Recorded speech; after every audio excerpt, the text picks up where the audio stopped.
Rhythm of Japan අපේ channel එකට ඔයාලා හැමෝම සාදරයෙන් පිළිගන්නවා. අපි 4 දෙනාගෙම හීනයක් හැබෑවුණු දවසක් තමයි මේ. ඒ 2025 අප්‍රේල් 13. හැබැයි හීනිය හැබෑ කරගන්න පොඩි බාධාවන් ආවා. හැමදාමත් අපි දකින හීනියක්ම වෙලා තිබුණා.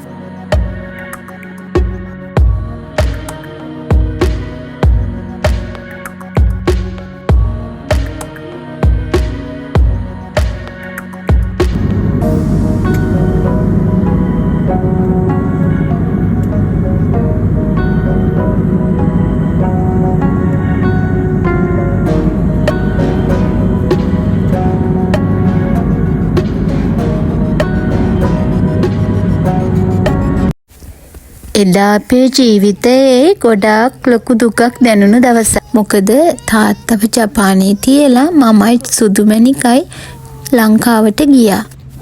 ඉතින් මම චූටි දෝනිත් එක්ක තනියම තමයි ගියේ. අපි දැන් ඉන්නේ ෆ්ලයිට් එක ඇතුලේ. අනේ එයා නම් මට කිසිම කරදරයක් කරේ නැහැ. ඒ දවස දුක වගේම සතුටක් තිබුණු දවසක්. මොකද පුංචි දෝනි පළවෙනි වතාවට තමයි ලංකාවට ගියේ. එයාගේ ආච්චිලා සීයලා නැන්දලා පුංචිලා බලන්න තමයි ඉතින් මෙයා ගියේ. තාත්තත් ඉක්මනින්ම එනවා කිව්වනේ. බලන්නකො ඉතින් මෙයා ඇතුලේ හැසිරෙන විදිහ හරිම ෂෝක් එකකට හිටියා. කෑමත් කෑවා මට කරදර කළෙත් නැහැ. හොඳට නිදාගත්තා. ඒ වගේම තමයි කාර්ය මණ්ඩලයේ ලොකු සපෝට් එකක් හම්බුණා. ඇත්තටම මේගොල්ලෝ හරිම කරුණාවන්තයි. ඒ වගේම හරිම හොඳයි. අපි වින්ඩෝ එක ළඟ සීට් එකක් බුක් කළත් බබා එක්ක ඉන්න නිසා ඒගොල්ලෝ මට මැද සීට් එකකට යන්න කිව්වා.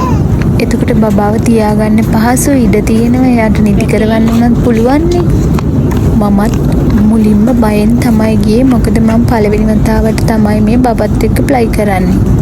මොනවා වෙයිද, කොහොම ඉඳීද, මෙයා අඬයිද, මං තනියමත් නේ. ඒ හින්දා ගොඩක් බයෙන් ගියේ. ඒත් හැබැයි ඉතින් මේක ප්‍රශ්නයක් වුණේ නැහැ.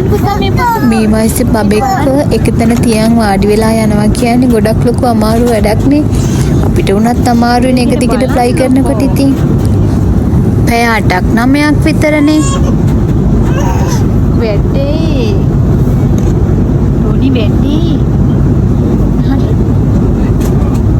මේ තාත්තට බයි බයි කියන්නේ කොහොමද? තාත්තට බයි බයි කියන්නේ මෙහි බලන්න. අමි පැත්තට හැල බයි බයි කියන්නේ.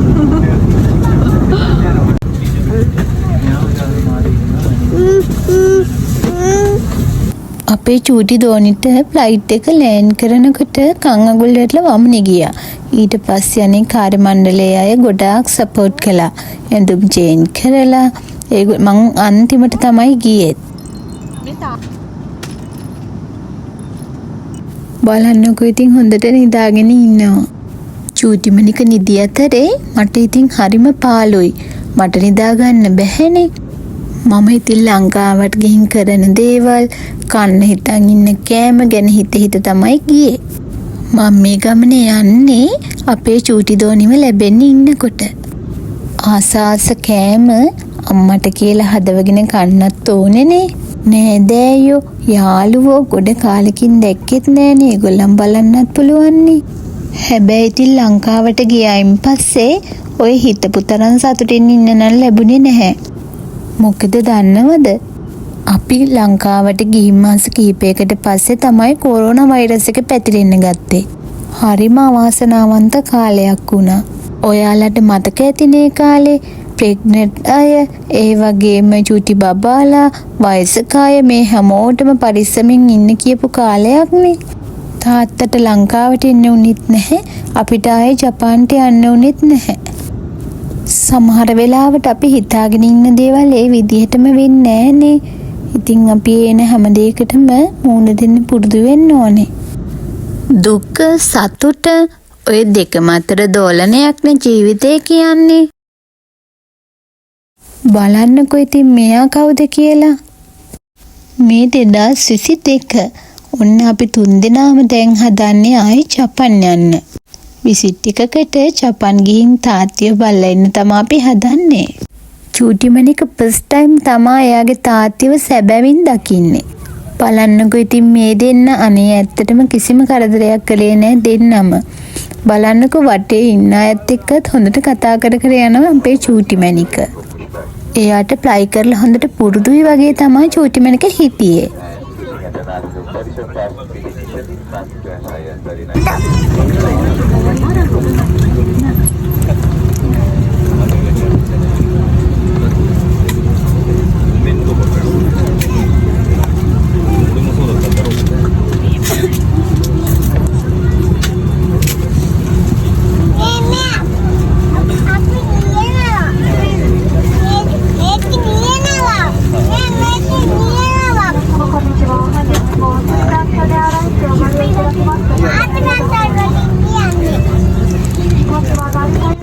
මේ පණ්ඩිත ආච්චි බලන්නකෝ ඉතින්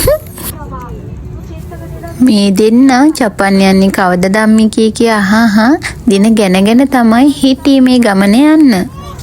ෆ්ලයිට් එකෙන් දුන්න කෑමත් රසට තිබුණා.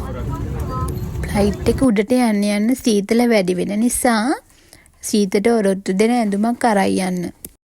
අනිත් රටවල් සංචාරකයන්ට යන්න දුන්නත් ජපානයේ සෑහෙන කාලයක් යනකම් පිටරටින් එන අයට එන්න දුන්නේ නැහැ. වහලයි තිබුණේ.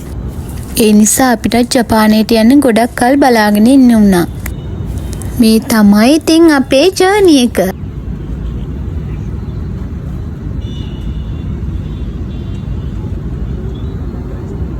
අක්කි කාටුන් එකක් බලන අතරදී නංගි නම් හොඳට නිදාගත්තා. පව්වනේ පැය ගානක් එක දිගට ප්ලයි කරනවා කියන්නේ කොච්චර අමාරුද? අම්මි තාම ජපානයට ආවේ නැද්ද කී අහා හිටියා ඉතින්. ඊට පස්සේ නිින්ද ගියා. අපි ජපානයට යන්නේ දෙසැම්බර් 13. මේ ඉතින් ජපානයේ සීත කාලේ. ඔන්න අපි දැන් හරියට එයාපෝට් එකට ඇවිල්ලා ඉන්නේ. එදා ඉතින් තාත්තිටත් ගොඩාක් සතුටුයි. අපි හැමෝටම සතුටුයි. හැබැයි චූටිමණික නම් තාත්ති අතට එකපාරටම ගියේ නැහැ. ඊට පස්සේ මාස 3කට පස්සේ අපි ආයෙත් ලංකාවට එන්න ලෑස්ති වුණා. මේ දවස එදත් ගොඩාක් දුක හිතන දවසක් ඉතින්. පැංචිය දෙන්නම එක්කගෙන ඉන්න හරිම අමාරු වුණා. තාත්තිව දාලා එන්න බෑ කියලා අඬන්න තමයි ඉතින් ආවේ. ෆ්ලයිට් එකේදී ගත්ත ෆොටෝස් ටිකක් මං ගාව තිබිලා එඩ් කළා.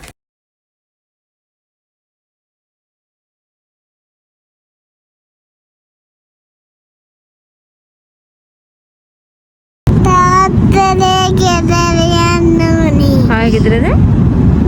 තාත්තේ ගෙදර යන්න උනේ. තාත්තේ ගෙදර යන්න උනේ. තාත්තේ ගෙදර. මම කරුවනේ. කරුවනේ පිට.